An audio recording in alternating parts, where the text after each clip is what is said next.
Why the Netherlands is insanely well designed.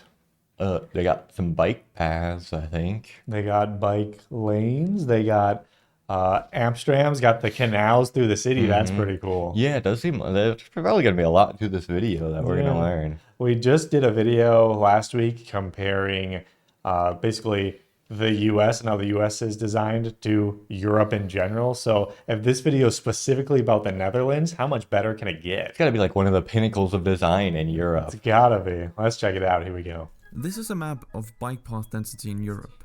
All the purple lines are bike paths, and if you divert Oh your my attention to the gosh. left part of It's this like a map, Google you'll Street View. see a coastal country with a lot of purple lines. This is the Netherlands, a densely populated country that knows a thing or two about designing brilliant infrastructure. And the bike paths play a significant role in that. See, with a population of 17.4 million people and a landmass of approximately 41,500 square kilometers, the Netherlands is smaller in size yet more densely populated than most European countries. So, It's a in order bit, to navigate wow. that, The it's only yet ones more that's not are like the super tiny Mm-hmm. micro ones. Mm-hmm. Dang. densely populated than most European countries. So, in order to navigate that, they've come up with effective and interesting ways to handle population movement in and around their country. The most notable of which is, of course, the cycling infrastructure. And yes, What? it is as serious as everybody It's says the it is, piking, as the it parking. enables the 23 million bikes that are in the Netherlands to roam the streets. And by the way, 23 million bikes means that there are 1.3 bikes per capita. That's Wow. absolutely insane. I mean, what would the bike per capita be in the United States? Maybe 0.5? What? It's 0.3. That would mean if you met an American, there is a greater chance they're obese than them owning a bicycle. But Mad. You can't even ride a bike. You fit the stereotype. Yeah.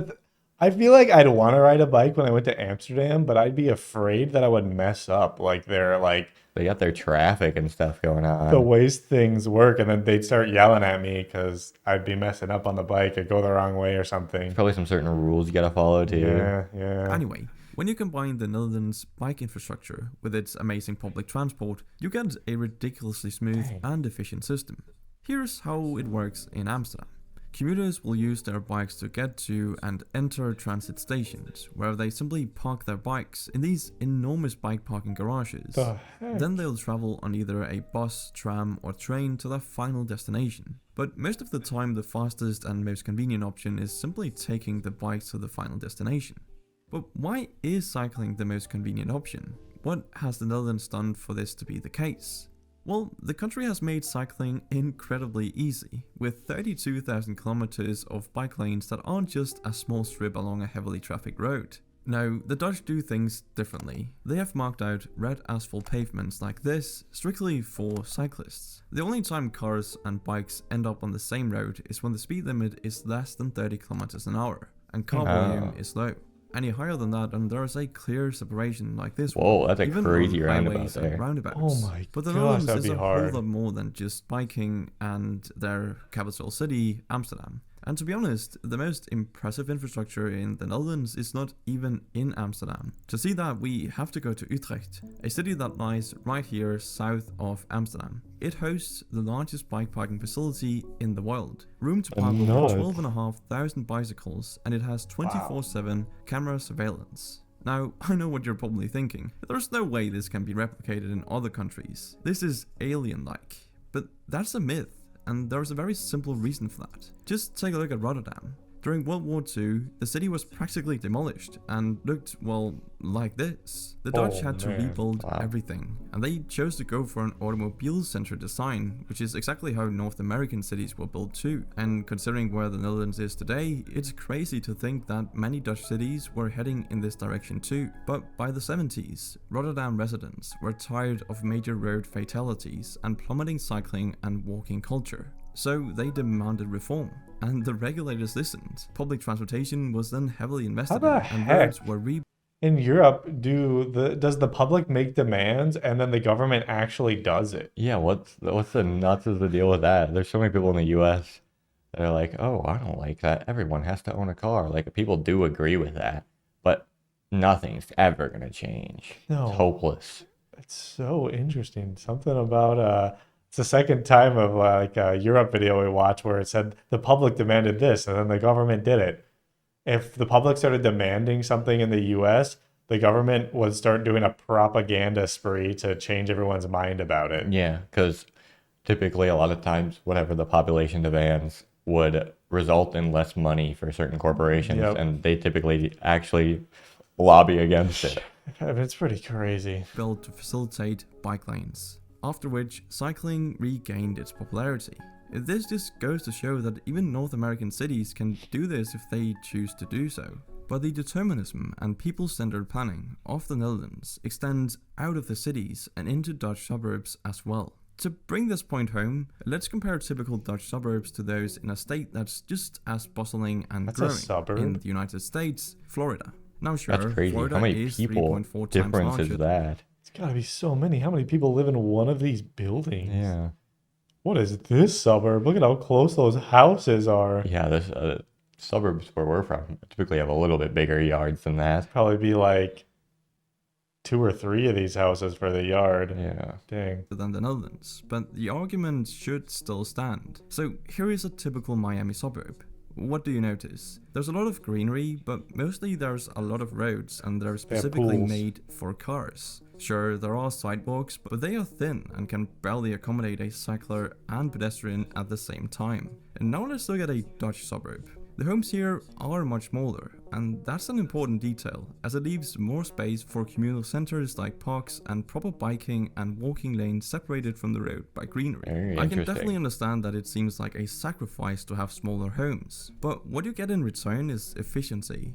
And if time is the most valuable thing we have, then this system is superior. And while Dutch efficiency has become somewhat of a trademark for the country, things weren't always so blissful and It's interesting to enviable. see their backyards too. They all have these backyards in between. How is it designed like that? Like, is it property developers or is it government development? Yeah. Yeah. Because in the US, the only way you get something super well organized like that is if it's a one property developer and then they just build the houses the same with like the same yards or whatever. But they usually jack up the prices. Yeah. You see, technically speaking, a large part of the Netherlands should not exist, and this is what amazes me the most. See, the Netherlands was notorious for constant flooding thanks to its low elevation and closeness to the North Sea.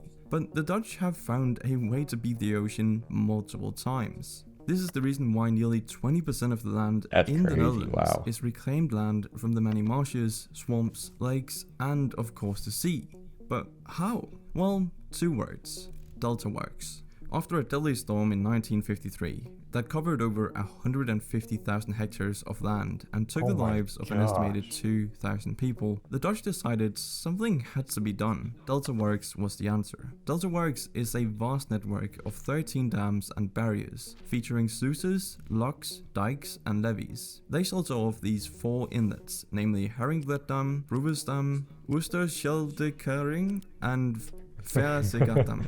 I'm sorry, Dutch people, I tried my best. Anyway, they used these to reduce the coastline by 700 kilometers and remove the need for smaller and weaker levees and dams that would require constant maintenance. Pretty ingenious, I crazy. gotta say. But the Dutch haven't just prevented floodings, they've also created new land. And they achieved this without using modern technology. How?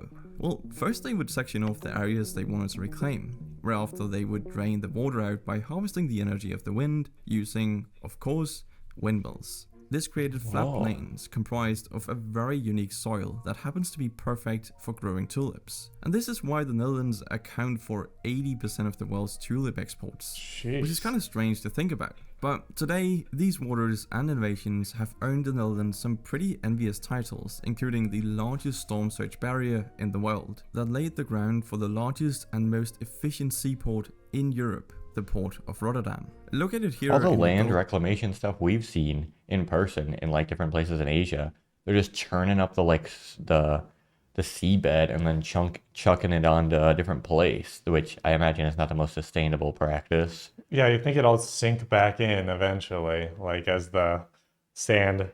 I mean, that's what's happening in Dubai, is it not? Yeah, I think It's so. just sinking. Yeah. So very interesting to see how they did it. Very different. so of the Rhine and Meuse rivers. Rotterdam is in a perfect strategic location for ships coming from or going into the North Sea. To understand the sheer size of this port, here is a map of Manhattan laid on top. As you can see, the port of Rotterdam is about 1.5 times the size of Manhattan.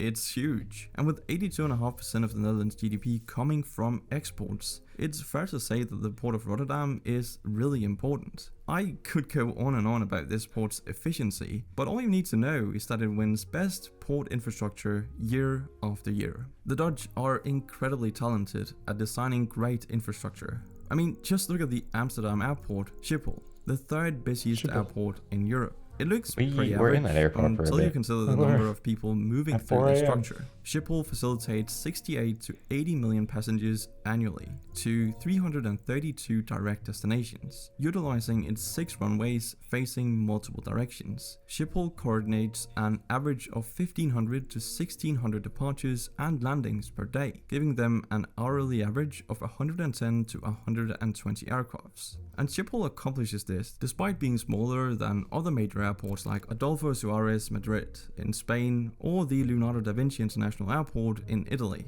The best thing about this airport though is that once passengers arrive, they have a number of transportation options, as the high-speed Thalys and Columbus trains can be accessed just beneath the terminal building. From That's here, so you can nice. take a 15-minute ride to the Amsterdam Central Station. Nothing worse when you get to an airport and there's no way to get out of it other than taxis, and the taxis are going to charge you so much. You gotta have a train connection. LAX, the few times we've flown into there, they basically, your option is to take an Uber, and the Ubers try to charge you $60 for a 15-minute drive. So we just walk outside of the airport because there's like a $25 fee or something if they pick you up from the airport. You have to do the Uber premium thing. That's why it's so expensive. Stupid. Or use the Dutch rail network to travel across the country. Honestly, you could go anywhere from here. If trains aren't your style, then the airport offers affordable express buses as well. The funny thing about this airport though is that it's 4 meters below sea level, sitting on what used to be Haarlem Lake. But all in all though, the Netherlands is an overload of intelligent design, and while some people might think it's nearly impossible to implement these methods into other countries, the reality is these methods can be replicated any place in the world if the people and leadership are willing to collaborate and listen to one another and invest in infrastructure that is people, environment, and future centered. Thank you for watching, and I'll see you in the next one. Very interesting. Change needs to come. If the U.S. wants this, they gotta make a change. They don't want it. They want gas guzzling, fracking, and all of that stuff forever. The U.S. is helpless. We'll have to look at the Netherlands and be like, wow, that's cool, but The U.S. is just going to keep pumping fossil fuels into the sky as ExxonMobil continues to make billions and ravage third world countries.